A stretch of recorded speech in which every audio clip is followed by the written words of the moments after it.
wait, so is everyone saying how great this book is because everyone is saying how great this book is? Like, is it actually a good book?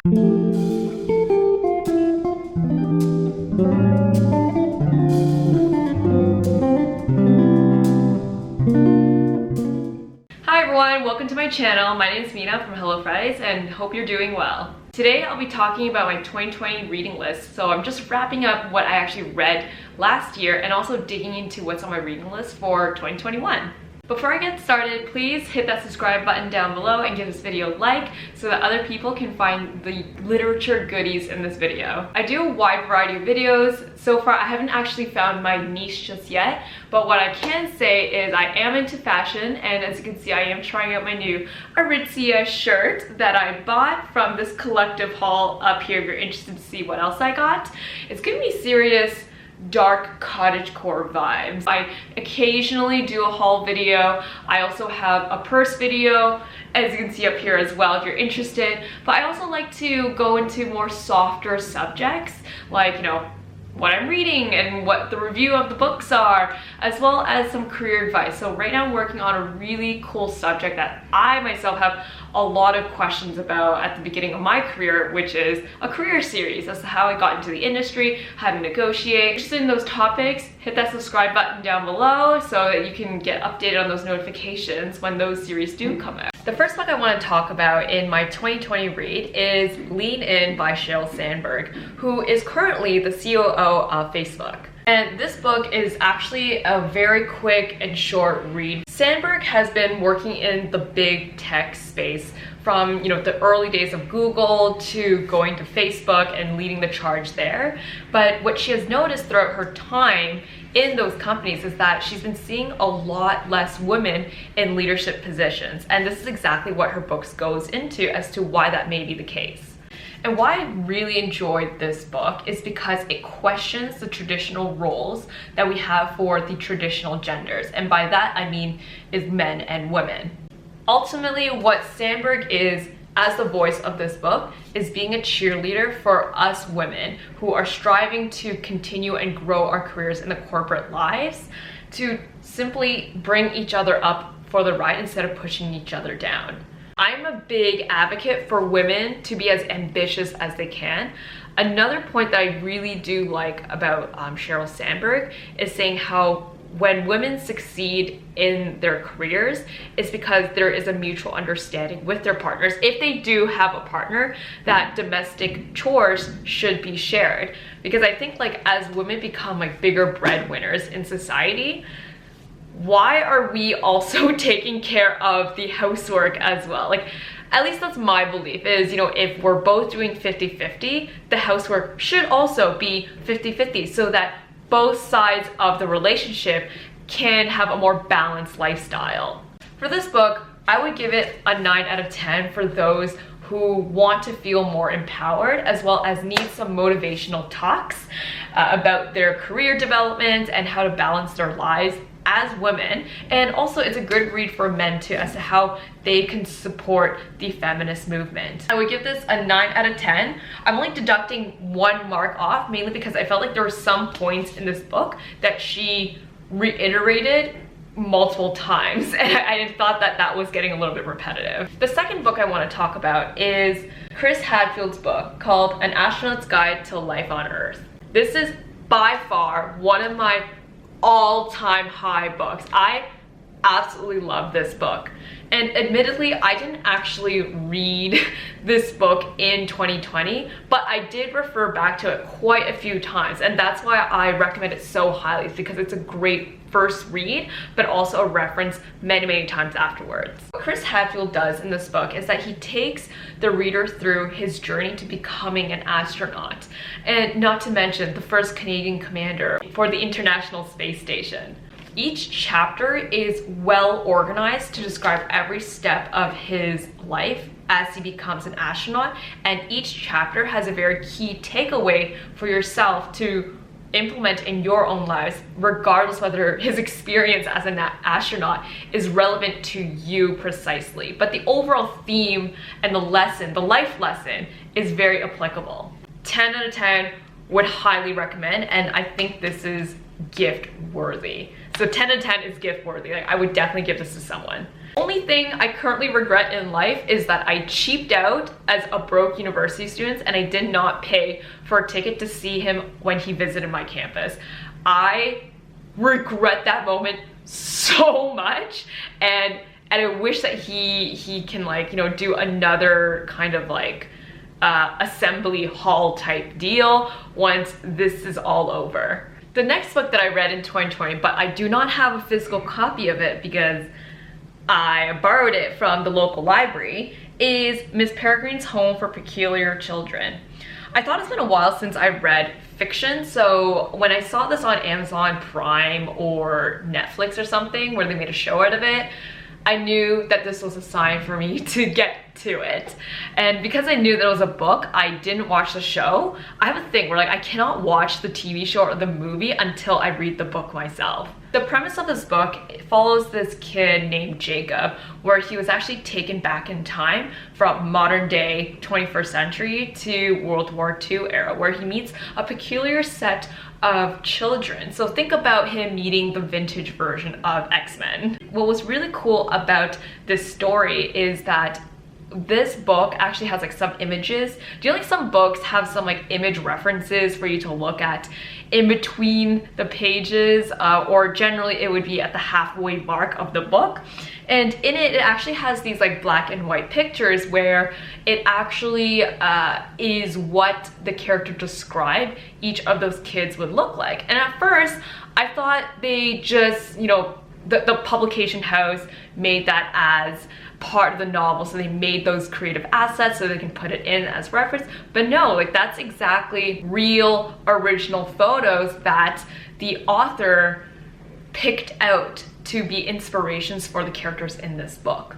It makes you wonder the kinds of stories that are actually behind all those black and white pictures. I find that you can always see them at vintage bookstores that are not, you know, the Chapters or Indigos or the Kohl's chain bookstores, and it's those like little tiny mom and pop stores that sell used books, where they would always have like used postcards or old vintage postcards that you can buy, as well as black and white photos that are, I guess, unclaimed by other people. For the next book that I'm going to show you guys, if you asked me whether I was okay with genetic engineering, before reading this book, I would have said absolutely not. Like, I do not want to play God. Like, that is just an area where humanity shouldn't even explore. After reading this book, now my response is more so, well, it depends. And that book is Hacking Darwin by Jamie Mendel. And what this book really talks about, and what the author really wants to get across, is talking about the ethics and possibilities of genetic engineering and why we should actually pursue it. Early on in the book, and I'm referring back to my notes here, is he just like makes sure that the reader is open-minded by addressing the most common argument with such a fair point that it made me say, go on. And that argument is what I literally just said, is people think genetic engineering is like playing God. But as humans, have we not been playing God all this time? Whether it's harnessing agriculture so that we can actually control our batches of crops to make sure that there's enough to feed such a huge population. Whether it's, you know, modern medicine, like creating vaccines, like, is that playing God? Like, should someone have a disease and, you know, let the natural course take his life, his or her life? At these points, it's like, where do we draw the line? Like, have we not, if we're going by that argument, like, we don't want to play God, that's a poor argument to start things with, because we've been doing this all this time. This last point is the one that really tugged at my heartstrings and opened up my mind for genetic engineering. Is he asked, if you were a parent, what are you doing right now to ensure that your child has the best future? Is it making sure that they're eating organic foods? Is it making sure that they have the best schooling? Like, you're putting them into a private school with like really great focuses in like STEM degrees or subjects. Like, are you making sure that they're safe and breathing the best air possible, so you're choosing the different neighborhoods that they are growing up in? As parents, you want the best for your kid.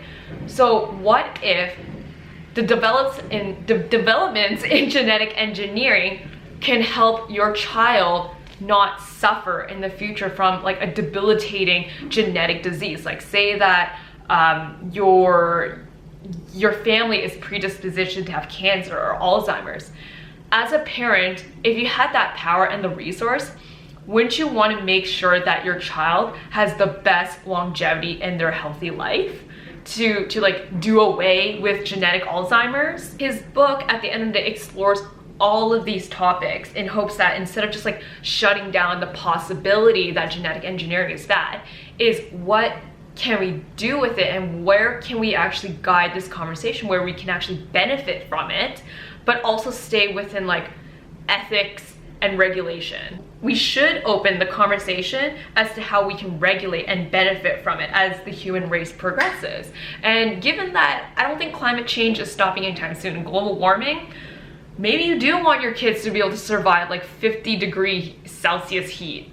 Who knows where that's gonna go? But I would say 10 out of 10, I would recommend it only because I strongly do believe in being able to open up conversations and keeping open-minded lines of communication about what is good and what is bad. And I love it when a book is able to convince me otherwise and take on a different opinion. The next book that I read is Becoming by Michelle Obama. And I'm kind of scared about talking about this book because I love Michelle Obama. Let's just get it out of the way. I think she's such a charismatic first lady and she's amazing given where she's come from and where she is and where she will be going. Like, I think she's such a strong female model for young kids and such a great representation for a minority group to actually, you know, do some good in this world and make a change. Going back to the book, it was probably like the most marketed book in 2018. Like, I could not get away from listening to the praises surrounding this book, whether it was in like podcasts, YouTube, people at work. Literally, everyone spoke to the high heavens about how amazing this book is.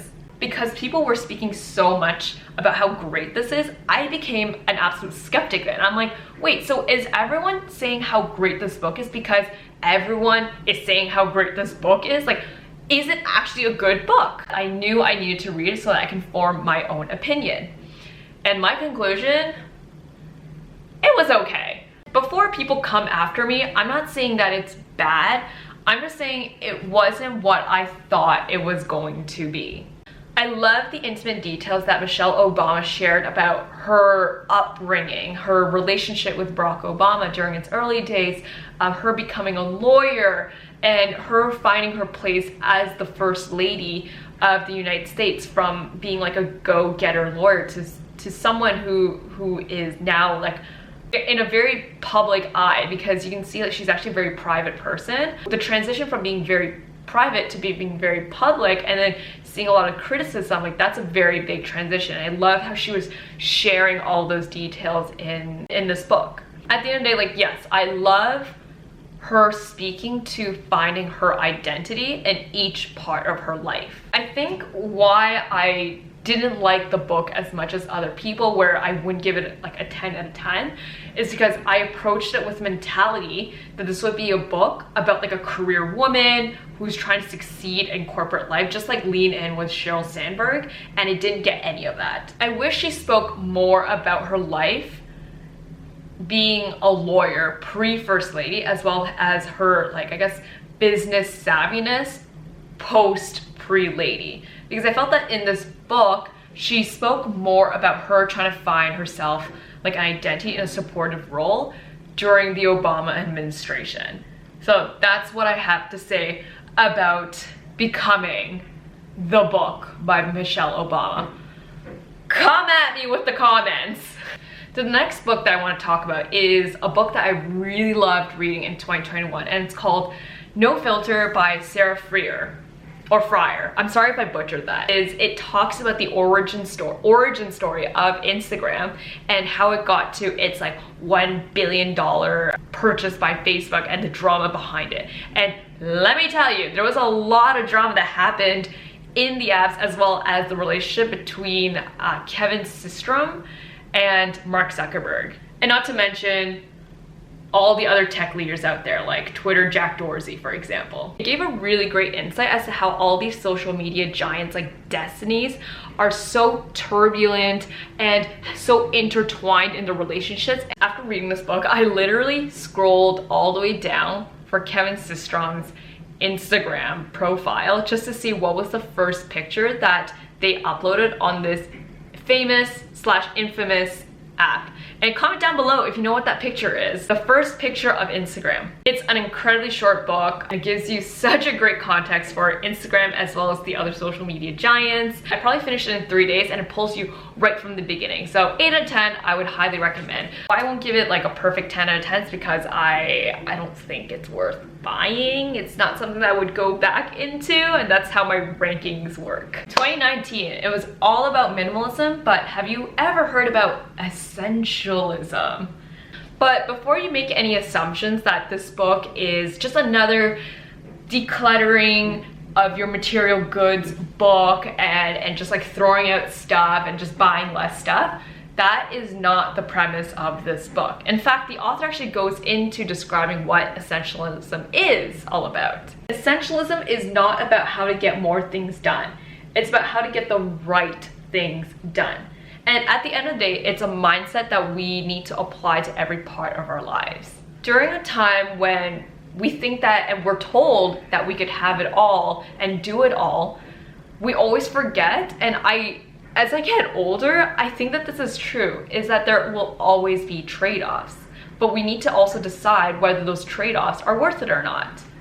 This book came at a right time for me because this was at a point of my career where I was saying yes to a lot of projects and a lot of tasks and a lot of requests at work, whether they were like reoccurring things or ad hoc things.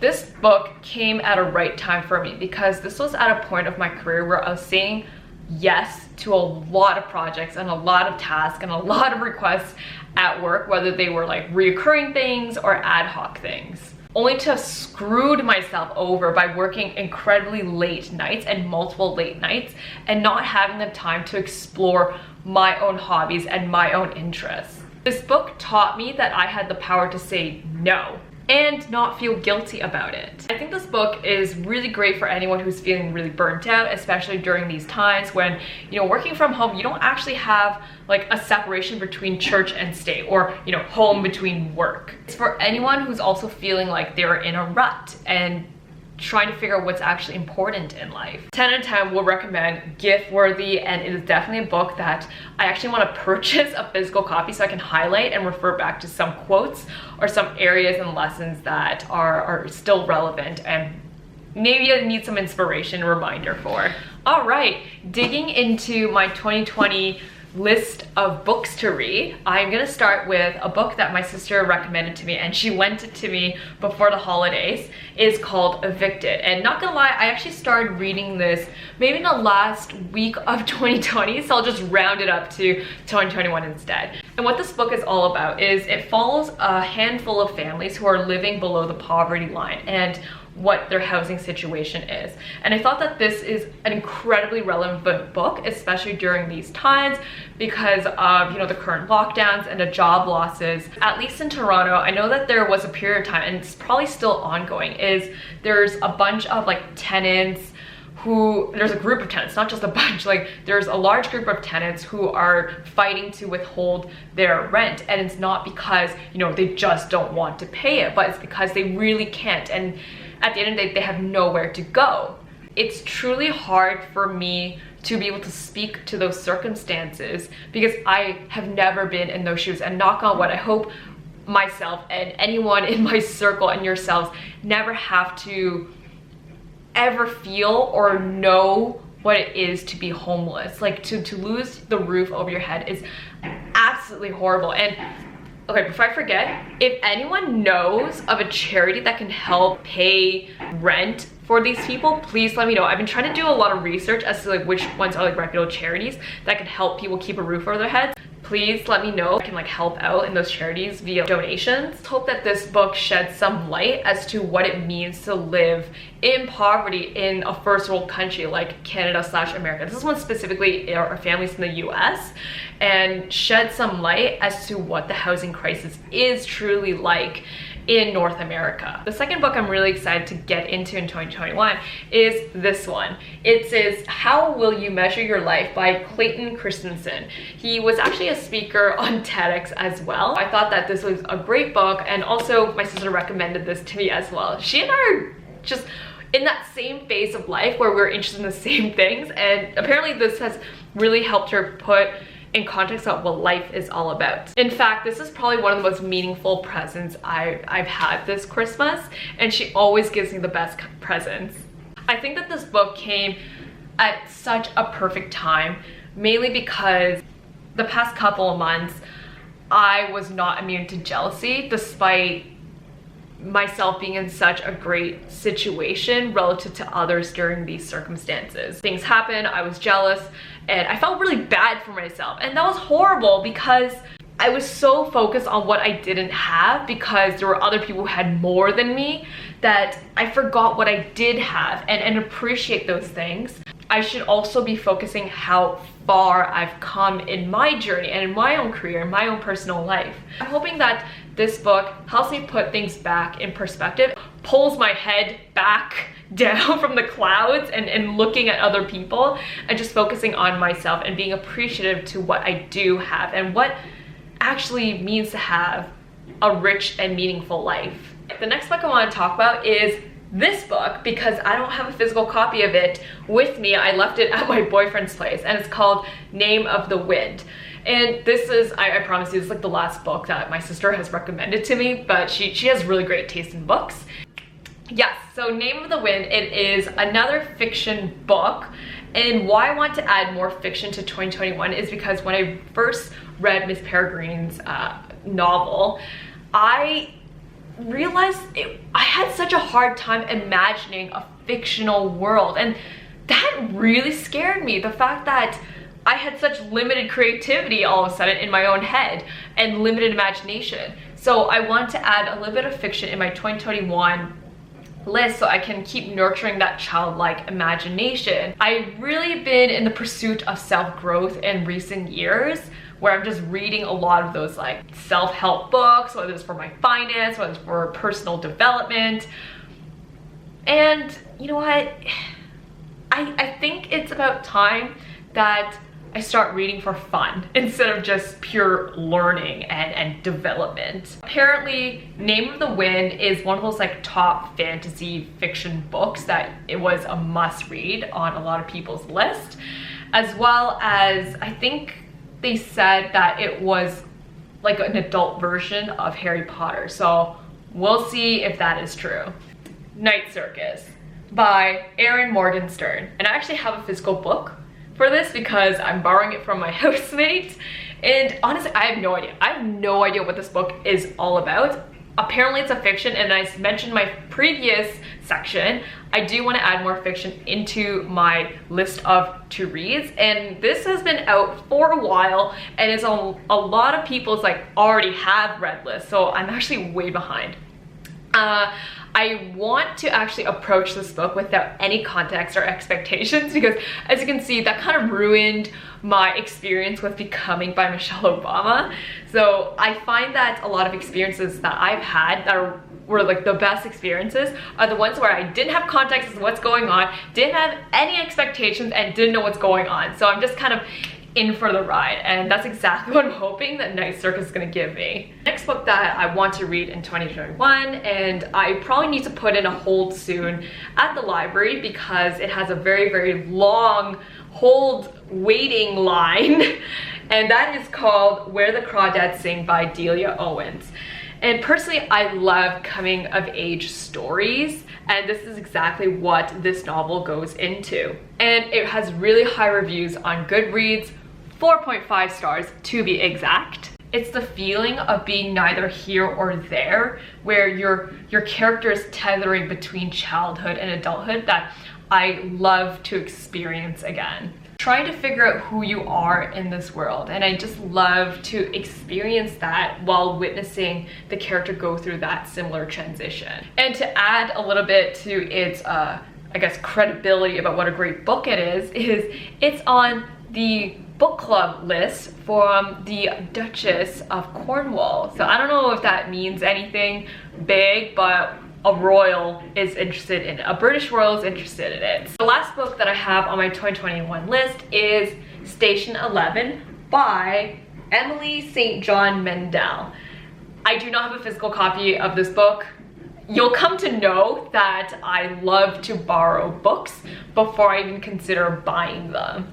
Because number one, I don't have the space, and number two, how often do I actually read a book more than once? So I don't want to waste that space or my money buying it when there's a completely free public resource for me to have access to knowledge and all these wonderful stories. Because of this illness that's been going around, I thought that Station 11 was a really great parallel story as we are experiencing this global pandemic. This novel takes place in the Great Lakes region. So for those who don't know, the Great Lakes region is northwest of the US, and it is in the Ontario region. Ontario, Lake Huron, Lake Erie, Lake Superior, yada yada yada. It's placed in that region, and it takes you through a novel story about before and after this fictional swine flu pandemic that has ravaged the earth and has annihilated most of the human population. Hopefully that is not a, I guess, forewarning of what's going to happen in our future, but I thought that this would be a great book, not only because of how, I guess, relevant and how parallel the story is to modern events, but also the fact that the author is Canadian. I will always support my fellow Canucks. And that's all the time that we have here, folks. That is my wrap up for my 2020 books that I've read and I really love that I want to talk to you guys about, as well as some 2021 books I look forward to breaking into. Let me know in the comment section down below if there's another book that I missed that I really should be getting into in 2021, and I'll try to get to those as well. Until my next video, I hope you guys stay safe, and I'll see you guys next time. Bye!